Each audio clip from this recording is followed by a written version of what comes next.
السلام علیکم پیارے بچوں، آج کی اس ویڈیو میں آپ کو خوش آمدید کہتے ہیں۔ اب ہم جوابی کاپی لے کر حاضر ہوئے ہیں آپ کے سامنے۔ اب ہم گریڈ 8 کے آپ کو جوابات بھی سارے اسی کے اندر پڑھ کر سنائیں گے۔ آپ نے دھیان سے ان کے جوابات سننے ہیں اور ان کو اپنی کاپی کے اوپر نوٹ کر لینا ہے۔ پہلا سوال ہے، قطبی خطوں اور استوائی خطوں میں رہنے والے لوگوں کے طرز زندگی کا موازنہ کریں۔ تو موازنہ یہ کیا گیا ہے، قطبی خطوں میں رہنے والے لوگوں کی سرگرمیاں کئی وجوہات کی بنا پر خط استوا کے علاقوں سے مختلف ہوتی ہیں۔ سب سے پہلے قطبی خطوں کی آب و ہوا انتہائی سرد ہوتی ہے۔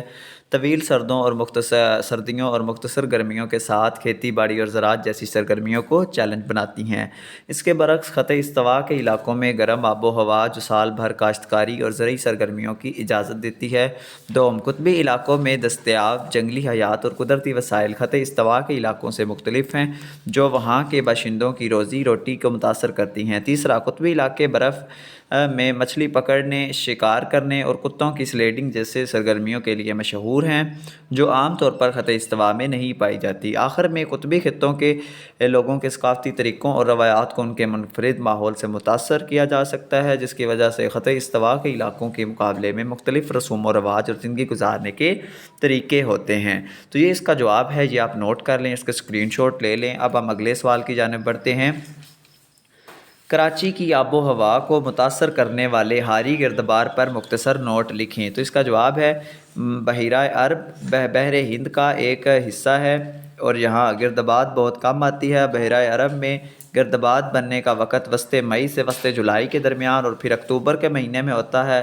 اس خطے میں گردباد کے بننے میں اہم ترین کردار مونسون ہواؤں کا ہوتا ہے۔ آب و ہوا میں تبدیلیوں کے باعث بحیرہ عرب میں بننے والی گردباد کی شرح میں اضافہ ہوتا رہتا ہے۔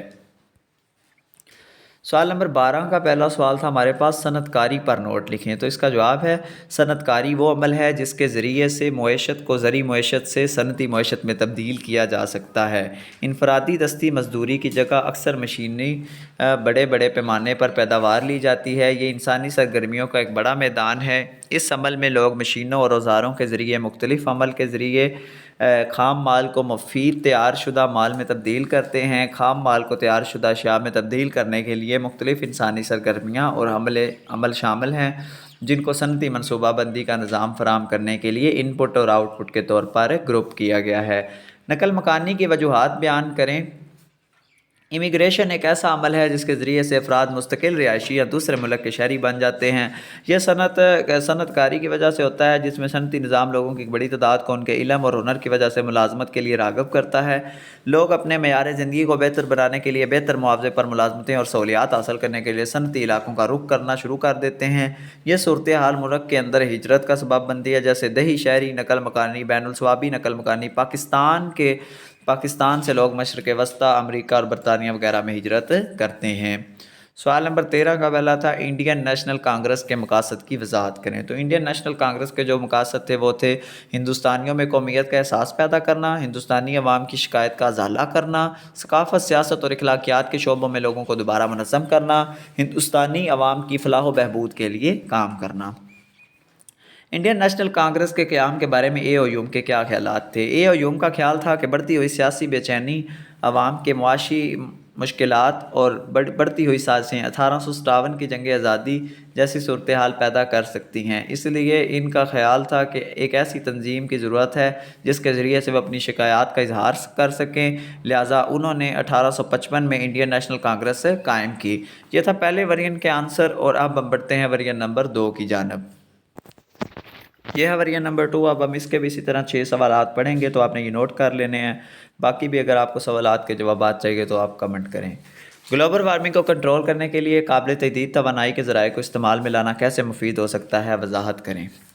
قابل تجدید توانائی کے ذرائع کا استعمال جیسے شمسی اور ہوا کی طاقت گلوبل وارمنگ کو کنٹرول کرنے کے لیے مدد کر سکتی ہے۔ یہ ذرائع گرین ہاؤس گیسز پیدا نہیں کرتی جو ماحول میں گرمی کو پھنسانے کی ذمہ دار ہوتی ہیں۔ تو یہ اس کا پورا جواب ہے، یہ آپ اسکرین شاٹ لے لیں اور اپنی کاپی کے اوپر نوٹ کر لیں یا پھر ادھر سے ہی تیار کر لیں۔ بڑھتے ہیں سوال نمبر 2 کی جانب۔ ساحلی علاقوں کی آب و ہوا کے رہن سہن کو کیسے متاثر کرتی ہے، وضاحت کریں۔ ساحلی علاقوں کی آب و ہوا سمندر اور زمین سے متاثر ہوتی ہے۔ ساحلی علاقوں میں سال بھر اعتدال پسند درجہ حرارت رہتا ہے، کیونکہ سمندر گرم ہوتا ہے اور زمین کی نسبت آہستہ ٹھنڈا ہو جاتی ہے۔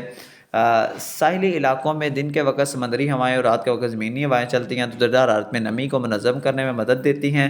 سمندر سے نمی اور ہواؤں کی وجہ سے ساحلی علاقوں میں اندرون ملک علاقوں سے زیادہ بارش، دھند اور طوفان ہو سکتے ہیں۔ ساحلی علاقوں کی آب و ہوا لوگوں کے رہنے کے طریقے کو متاثر کرتی ہے، جیسے کہ ان کے لباس، خوراک، زراعت، ماہی گیری اور سیاست اور بنیادی ڈھانچہ۔ صنعت کاری پر نوٹ لکھیں۔